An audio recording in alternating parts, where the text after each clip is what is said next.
बहुत छोटी सी कहानी जो मुझे याद है और जो मुझे बनी बात है मेरी बाबूजी ने और मेरी माँ ने सिखाई थी कि एक लड़का होता है और वो क्या करता है, बहुत गुस्सा करता है बात बात में। तो उसके पिताजी होते हैं, वो एक काम करते हैं, बोले एक काम करते हैं, 100 खील लाके देते हैं। खील होती है ना, नेल्स, उसको लाके देते हैं, एक हथौड़ी लाके देते हैं और बोलते हैं बेटा एक काम कर, जब भी तेरे को गुस्सा आए 5 खील ठोक देना।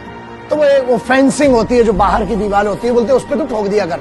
तो वो जाता है, जब भी उसको गुस्सा आता पहले दिन 5 खील, फिर उसके बाद धीरे धीरे धीरे करके पहले बिगिनिंग में कुछ होता है, फिर 1 से 1.5 महीने में होता है कि वो खील ठोकना बंद कर देता। मतलब उसको पता है कि जब मुझे गुस्सा आएगा तो समझ में आता कि नहीं यार मुझे गुस्सा आएगा, खील ठोकना पड़ेगी, तो वो करता है। फिर उसके पिताजी बोलते हैं कि बेटा अब तेरा गुस्सा सही हो गया? बोले हाँ हाँ बाबूजी हो गया। तो बोले एक काम कर, अब वो खील उखाड़।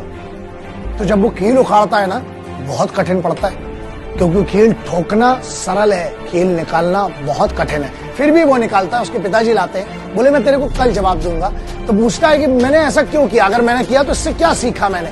तो बोले तेरे को निकालने में सरल हुआ। बोले नहीं बहुत कठिन हुआ। फिर अपने बेटे को ले गए और उन्होंने 2 मैसेज दिए। पहला मैसेज ये था कि बच्चे जब तुम गुस्सा करते हो, मतलब अगर तुमने खील ठोक दी उस समय समझ में नहीं आता, निकालते समय बहुत तकलीफ होती है। मतलब अगर कोई रिश्ता बिगड़ गया तेरे गुस्से के कारण तो संभालने में बड़ा वक्त लगेगा। और दूसरा एक चीज बड़ी अच्छी मैसेज है कि तुम कितना भी निकाल लो खील, जो दाग था वो दाग हमेशा रह जाएगा, घाव रह जाएगा। तीर कई बार जो तीर के घाव होते हैं वो हो जाते हैं, लेकिन गुस्से के घाव कई बार बड़ी तकलीफ देते हैं। तीसरा एक मेन रीजन है, अगर गुस्सा वतन के तिरंगे, स्वाभिमान, अपने परिवार के सम्मान, समाज के लिए और कुछ अच्छा करने के लिए तो अच्छा है, वरना घाव बहुत कठिन है। तीर के घाव भर जाते हैं, लेकिन जो गुस्से से घाव टूटते हैं रिश्ते ना, वो गांठ कभी सुधरती नहीं, वो घाव कभी भरते नहीं। देख लेना, रिश्ते बचाने की अगर बात आए गुस्से पे, चुप रह के थोड़ी देर उसको अवॉइड करना, 1 दिन का समय लो, मुझे लगता है बेहतर निर्णय ले पाओगे जब शांत दिमाग से होगे। ना कभी बहुत खुशी में कोई निर्णय लेना,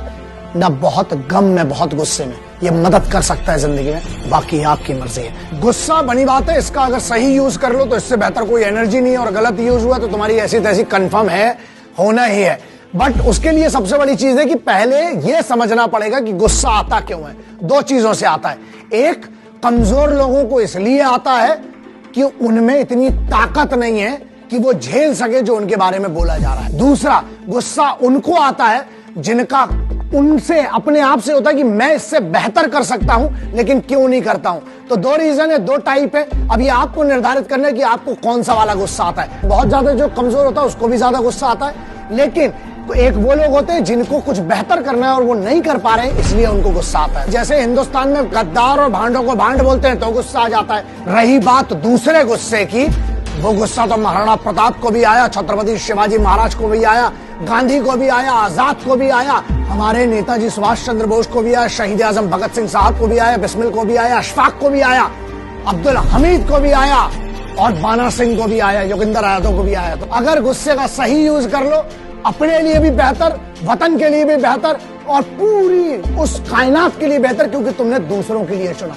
अगर चिंधीगिरी वाला आता है तो तुम चिंधी चोर कहलाओगे, इसके अलावा तुम्हारा कुछ नहीं होने वाला। तुम एनालाइज करो अपने आप को, निर्धारित करो, अगर तुम्हें लगता है इससे भला होगा तो भला होगा, बुरा होगा तो बुरा होगा, तुम्हारे ऊपर है। मैं किसी का बाप नहीं बनना चाहता हूँ। Let's come on the solution. गुस्से का सबसे अच्छा सॉल्यूशन है स्माइल। चुप हो जाओ उस समय के लिए। अगर रिश्ता बचाना है, स्पेशली शादीशुदा लोगों को पता होगा, अगर तुम्हें अपनी लाइफ शादीशुदा बचाना है, गुस्सा बहुत आ रहा है, चुप हो जाओं, कोई ना आर्ग्यूमेंट ना कुछ, शांति से चुप हो जाओ, 1 घंटे का इंतजार करो, सब नॉर्मल हो जाएगा।